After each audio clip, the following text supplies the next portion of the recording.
मूकं करोति वाचालं पङ्गुं लङ्घयते गिरिं यत्कृपात्तमहं वन्दे परमानन्दमाधवम्। श्रीमन्मदनगोपालं वृन्दारण्यपुरन्दरं श्रीगोविन्दं प्रपद्येऽहं दीनानुग्रहकालकम्।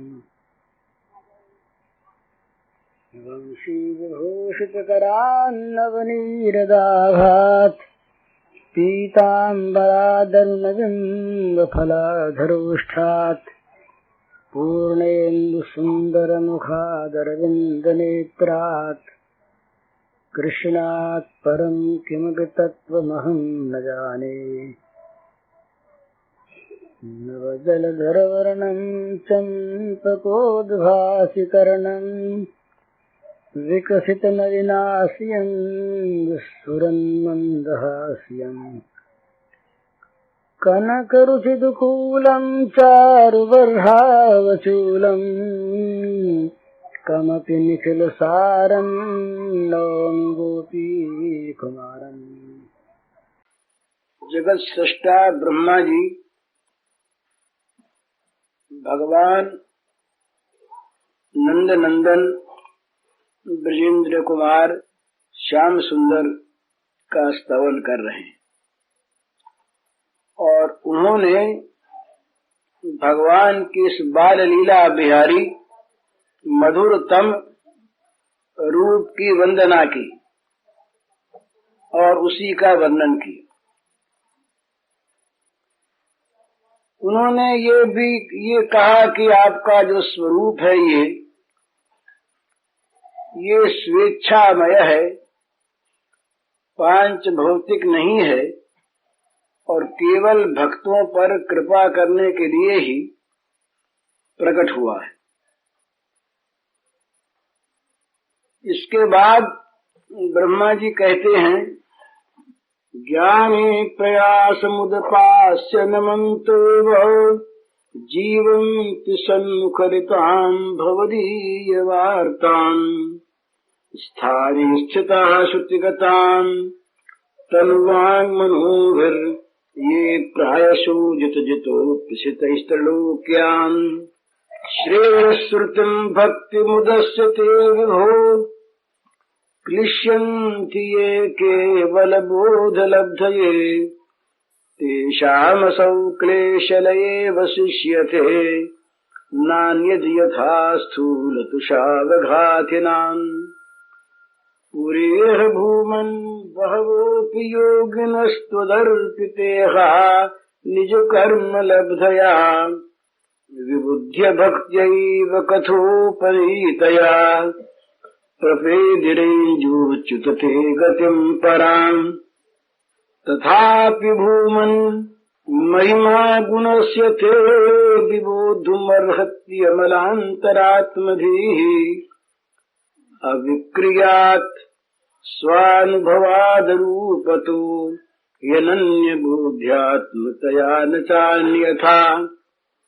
गुणात्मनस्तेऽपि गुणान् विमातुम् हितावतीर्णस्य कैशिरेस्य कालेन यैर्वादिमितासु कल्पैर्भूपांसवक्षे मिहिकाद्युभासः तत्तेऽनुकम्पां सुसमीक्षमाणो भुञ्जानैवात्मकृतं विपाकम् हृद्वाग्वपुर्भिर्विदधन् नमस्ते जीवेत यो मुक्तिपदे सदाय भाक्। कहते हैं ब्रह्मा जी महाराज के, भगवन आप अजित हैं। अजित का अर्थ है किसी भी साधन से कोई आपको वश में कर ले, आप पर विजय प्राप्त कर ले, ऐसे आप नहीं हैं। सर्व साधनैरपि वशीकर्तुम् अशक्यः। किसी भी साधन के बल से आपको कोई जीत ले, आप पर विजय प्राप्त कर ले, वश में कर ले, ऐसे आप नहीं, आप अजित हैं। और त्रिलोक्याम ये ज्ञाने प्रयासम उदपास्य स्थाने स्थितां सुसन्मुखरितां श्रुतिगतां भवदीय वार्तां। ये कहते हैं कि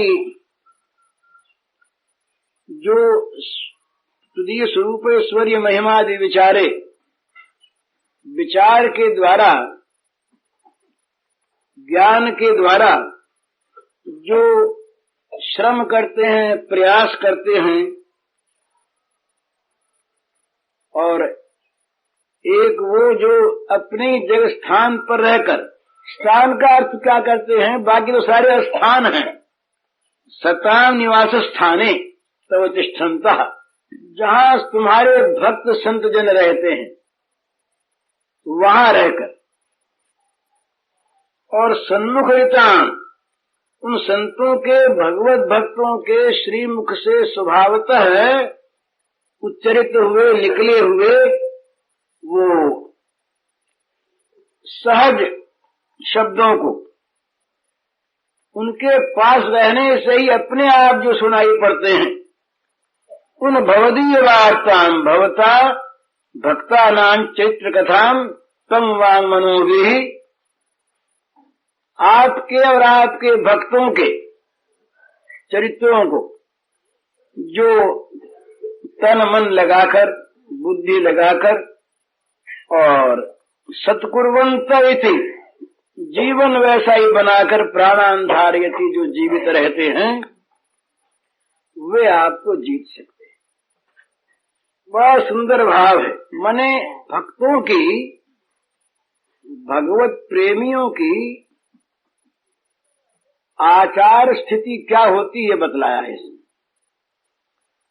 वो क्या करते हैं, स्वाभाविक वो क्या करते हैं, तो दो बात वो करते हैं, कहीं जाते आते नहीं, कोई और प्रयास नहीं करते, अपनी ज्ञान गरिमा से भगवान को वो जान लेंगे, इस प्रकार की कभी वो कल्पना नहीं करते अपने मन में।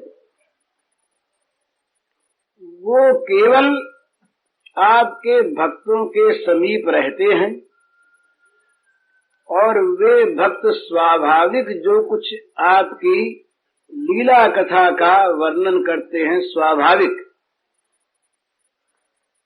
उनको सुनते हैं और उसी सुनने के परायण अपने जीवन को बना लेते। इस प्रकार के जो लोग हैं वे आप पर विजय प्राप्त कर लेते हैं।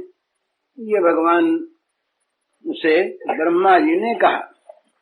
तो ये जितनी भी दूसरी दूसरी बाह्य साधनाएं हैं, ये सारी साधनाएं उचित हैं, योग्य हैं, इनका खंडन नहीं,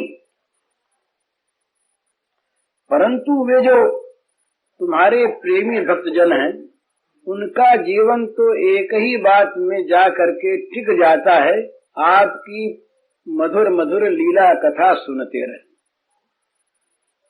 और सुनते रहे आपके प्रेमी जनों के श्रीमुख से।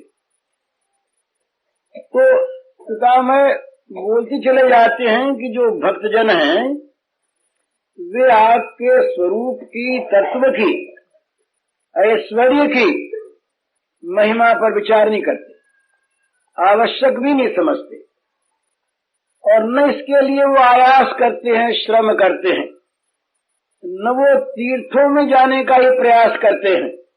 वे तो बस शांत चित्त से, बिना व्यग्रता के, जहां आपके भक्त संत रहते हैं उन अपने स्थानों में निवास करते हैं।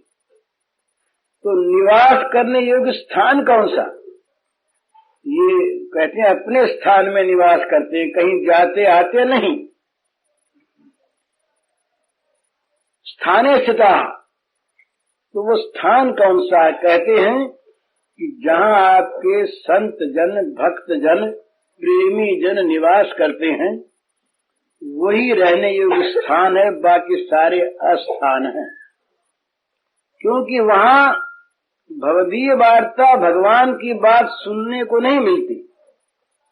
जहाँ संतों का, प्रेमी जनों का निवास नहीं है, वहाँ भगवान की बात सुनने को नहीं मिलती, और सुनने को कहीं मिलती भी है तो वो विषय वार्ता के अधीन होकर मिलती है। माने विषयों की, भोगों की प्रधानता रहते हुए ही कहीं भगवत चर्चा होती है, विषया विलासा को लेकर, विषयासक्ति को लेकर। प्रत्येक कर्म में प्रेरणा और उद्देश्य दो रहते हैं। कौन कर्म किस भाव से प्रेरित है और किस कर्म का क्या उद्देश्य है। तो जो कर्म केवल भगवत प्रीति की प्रेरणा से संपन्न होता है और जिस कर्म का उद्देश्य भगवत प्रीति ही है, वो तो है भजन असली।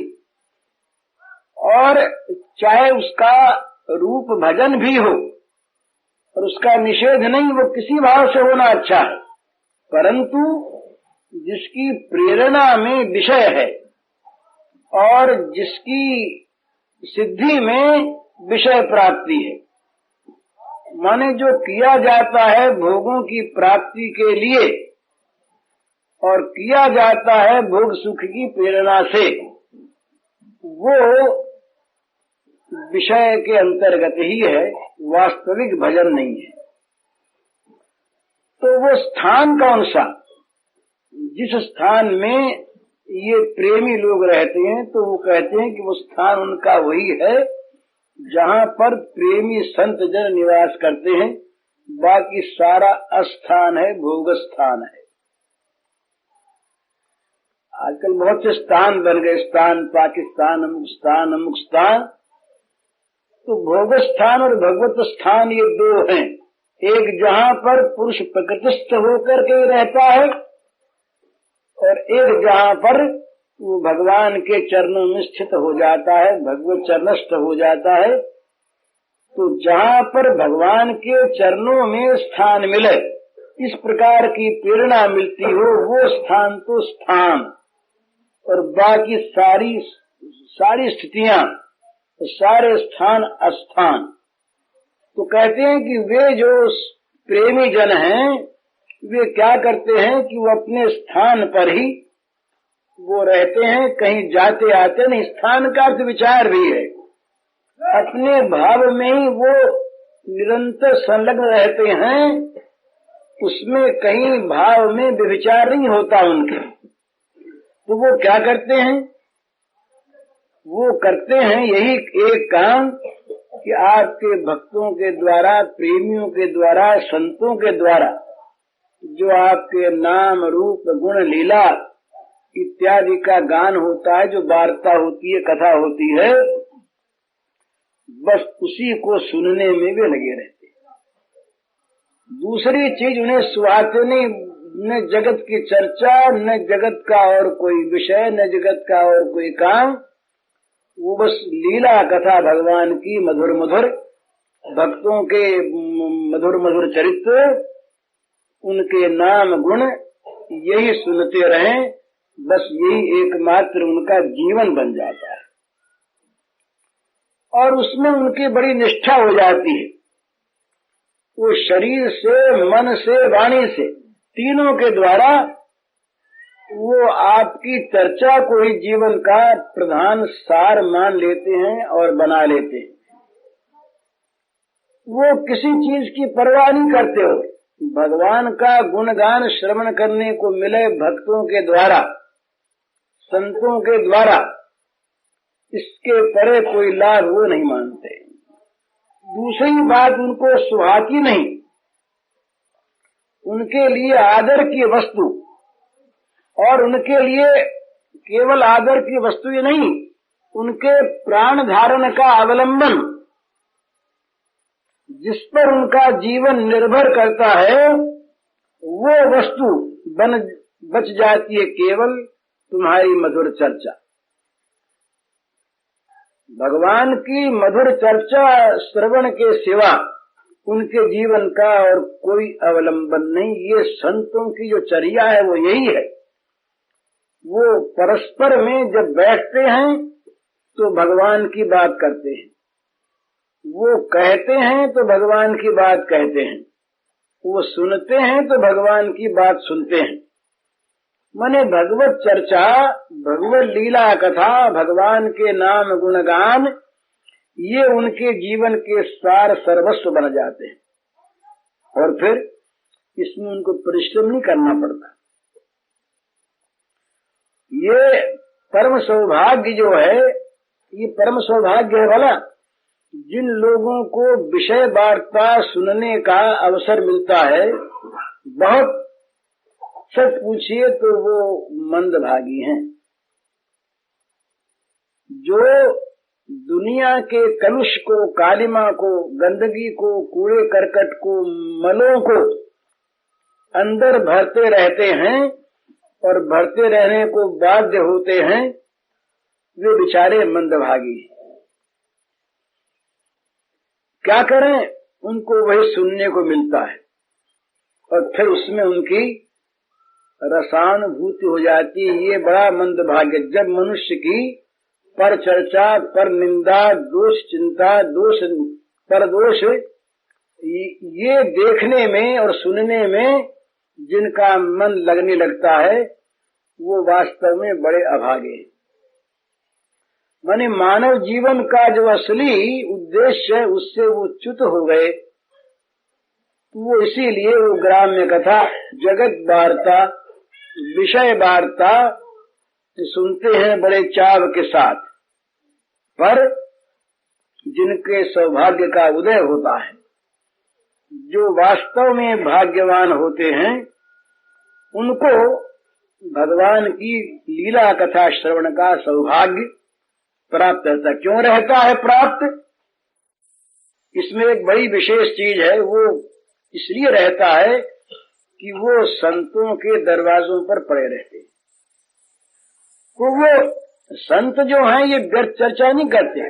अनृत के भय से, इंद्रियों की चंचलता और बहिर्मुखता के डर से और दूसरी सारी बातों के करने से मन में जगत आ जाएगा, इसलिए भी वे संत मौन रहते हैं। वे संत जो हैं सदा मौन रहते हैं, जगत चर्चा के विषय में गूंगे रहते हैं। परंतु भगवत चर्चा, भगवान के लीला गुण, नाम गुण इत्यादि का कीर्तन, ये तो उनका जीवन रहता है। इसके बिना वो रह नहीं सकते। इसलिए उनके पास रहने वालों को भगवत चर्चा का श्रवण सुलभ रहता है, अपने आप कोई प्रयास नहीं करना पड़ता। तो इसलिए फिर जीवन का प्रत्येक क्षण उनका बीतता है भगवत चर्चा में ही। और फिर ये कहते हैं यहाँ पर कि भाई जो संतों के समीप भी रहे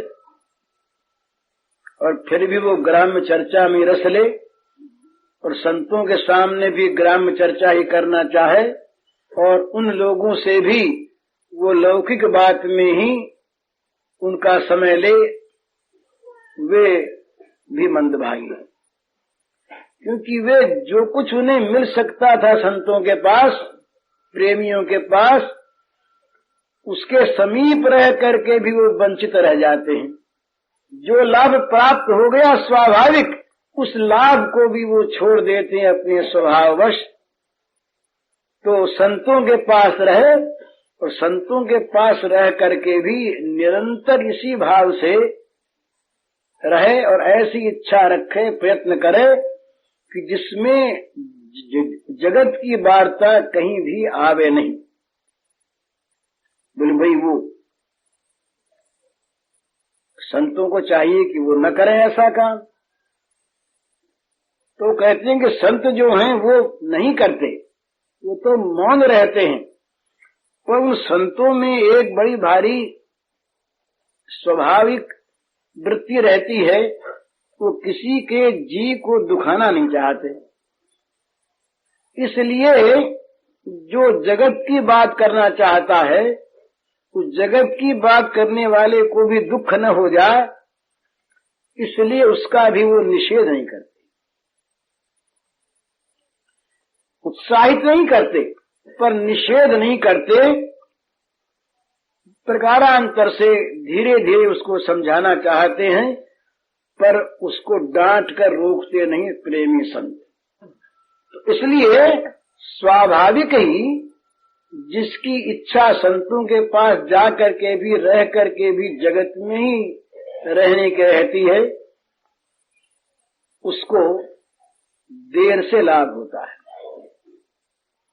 ये परसों में गया स्वामी जी के पास, तो स्वामी जी कहने लगे किसी का जी नहीं दुखाना। बोले जगत की बात भी कोई करे तो सुन लेना चाहिए, निषेध नहीं करना चाहिए कि जिससे उसका जी दुख जाए। तो यद्यपि कोई विषपान करता हो तो विषपान करने वाले को रोक देना, हाथ पकड़ के रोक देना भी कोई दोष की बात नहीं है। परंतु संत जो हैं वो इतने विगलित चित्त रहते हैं, उनका हृदय इतना द्रवित रहता है पर दुख से कि वो किसी जीव को जरा सा भी दुख हो जाए इसको सहन नहीं कर सकते। इसलिए संतों के पास, महात्माओं के पास रहने वालों को ये ख्याल रखना चाहिए कि जहाँ तक बने अपने आप को विषयों से बचावे और संतों के सामने, प्रेमियों के सामने जहाँ तक बने संसार की बात न करे। उनसे तो जो असली लाभ लेना हो वही ले, नहीं तो वो सामने आकर के भी वंचित रह जाएगा। वो संत तो अपनी ओर से बात नहीं चलाते, वो तो मौन रहते हैं, वो बात चलाते हैं भगवान की। भगवत चर्चा ही उनके जीवन का स्वभाव रहता है। तो इसलिए पास रहने वालों को सुलभता से वो चर्चा मिल जाती है, प्रयास नहीं करना पड़ता, रहना ही प्रयास है, पर अपने उसमें विघ्न रूप न हो। तो कहते हैं महाराज, ब्रह्मा जी कहते हैं कि ये हमने जान लिया कि आपको अगर वश में करने की कोई साधना है, कोई उपाय है, तो बस यही है कि जो लोग आपकी लीला कथा श्रवण करने के परायण हैं, वे कोई साधन भी न करके आपको वश में कर लेते हैं। आपकी चर्चा ये आपको बड़ी प्रिय है। तो जिन लोगों का जीवन आपकी चर्चा में बीतता है, आप उनके द्वारा जीत लिए जाते हैं और किसी से नहीं जीते जाते। कोई भी संसार में किसी भी साधन के द्वारा, किसी अभ्यास के द्वारा आपको जीत ले, ये संभव नहीं है। परंतु वे आपके प्रेमी, आपके लीला कथा में निरंतर रत रहने वाले जो भक्त हैं, वे, उनकी जीवनचर्या ऐसी बन जाती है कि निरंतर उनके पास आपको रहना पड़ता है। बड़ी प्रिय वार्ता लगती है भगवान को। इसलिए ये भागवत में आया है पहले कई बार। सत्संग जो होती है ना, सत्संतों का संग, कि संतों के संग के भी कई रूप हैं। एक सत्संग वो जो अच्छी बुद्धि दे, एक सत्संग वो जिसके द्वारा पाप का त्याग होता हो, एक सत्संग वो जिसके द्वारा ज्ञान की प्रेरणा मिलती हो, एक सत्संग वो जो मुक्ति का साधन बताता हो, सभी उत्तम है। और एक सत्संग वो जो प्रेमियों के साथ संग हो, जिसकी तुलना में मोक्ष भी कोई वस्तु न हो। तुलयाम लवेनापि न स्वर्गम न पुनर्भवम भगवत संग संगस्य मर्त्याना किमुपाशिष। ये भागवत में इस प्रकार के श्लोक कुछ पाठ भेद से कई जगह आए। तो वो कहते हैं कि तुलयाम लवेनापि, एक लव मात्र के समय का तो मिल जाए किसी प्रेमी का संग, और उससे कहा जाए कि तुम इस प्रेमी के संग को छोड़ दो, क्षण मात्र का, इसमें कौन सी बात है, तुम बदले में ये सारे संसार का राज्य ले लो, भोग ले लो। बोले नहीं चाहिए। अच्छा स्वर्ग ले लो। बोले ना। तो बड़ा अच्छा मोक्ष ले लो अपुनर्भव। वो कहता है कि इस मोक्ष की उसके साथ तुलना ही नहीं होती। तुलयाम लवेनापि न स्वर्गम न पुनर्भवम भगवत संग संगस्य। ये भगवत संगी माने जिसका चित्त भगवान में अनुरक्त है, भगवान में जिसका चित्त आसक्त है, रागान्वित है, जो भगवान का संग करता है निरंतर, इस प्रकार का जो प्रेमी जन है, उस प्रेमी जन के लवमात्र के समय के संग के साथ मोक्ष की भी तुलना नहीं होती, स्वर्ग की तो होती नहीं, और संसार के भोग तो फिर चीज ही कौन है, उनकी तो कोई गिनती नहीं, उनकी तरफ तो ध्यान ही नहीं। परंतु जो सत्संग का भी फल भोग ही मानते हैं और सत्संग से भी जो भोग ही प्राप्त करना चाहते हैं, वो अभागे हैं, क्योंकि वे जिस सत्संग में भगवान का दुर्लभत्व सुलभ हो जाता है, भगवान स्वयं जहाँ आ करके रहने को बाध्य हो जाते हैं, उस महान सत्संग से भगवान को हटाकर भोगों को बैठा देना, ये भगवान का तिरस्कार करना है। तो कहते हैं कि भगवान को ये प्रेमियों का सत्संग बड़ा प्रिय है। भगवान और जगह बुलाने पर नहीं जाते, प्रार्थना करने पर नहीं जाते, पर प्रेमियों के निकट बिना बुलाए चले जाते हैं। जहाँ प्रेम चर्चा करने वाले लोग बैठते हैं, वहाँ भगवान चुपके से जाकर सुनने लगते हैं, बड़ा रस भगवान को आता है, इसलिए उनके द्वारा भगवान जीत लिए जाते हैं। अजित भगवान भी उनके द्वारा जीत लिए जाते हैं। इसमें कारण क्या है? इसमें कारण है उन लोगों की भगवान के चरणों में प्रीति, भक्ति।